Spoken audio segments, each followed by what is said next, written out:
Тя е обезглавена. Няма ръце, но въпреки това е жива от 2200 години. Ники от Самотраки, богинята на победата, е застинала във вятъра на вечността. Открита е разбита, но дори така вдъхновява империи, дизайнери и мечти. Първоначално е стояла на носа на мраморен кораб, символ на триумф, може би над враговете на Родос или Македония. Днес тя резидира в Лувъра, където на ден я посещават хиляди хора, но вятърът на Егейско море още сякаш брули с нагата й.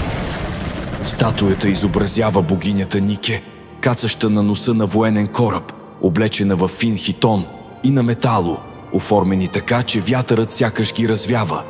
Тялото й е наклонено напред, кракът й е във въздуха. Тя не стъпва, а завършва своя полет с разперени крила и победоносен жест с дясната ръка. Скулпторът е подчертал драматичното движение чрез гънките на дрехите и силни контрасти между обем и светлосенки. Вятърът и пространството около нея са невидими, но осезаеми. Те придават на статуята символична сила и я превръщат в предвестник на бароковото изкуство.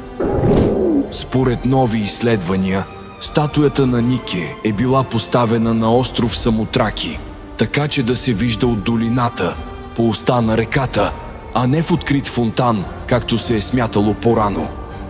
Археологът Жан Рише предполага, че корабът символизира съзвездието Арго, а статуята е била насочена към вратата на боговете при планината Хемус, като знак за духовна победа.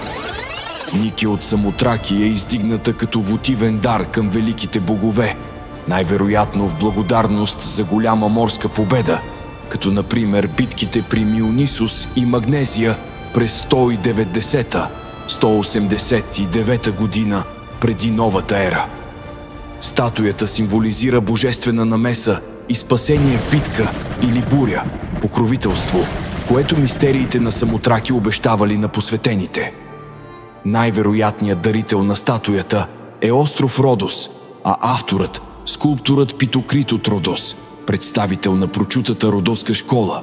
Стилът на статуята със своята драматична динамика и експресивност се свързва с елинистичния барок и се родее с скулптурите от пергамския олтар.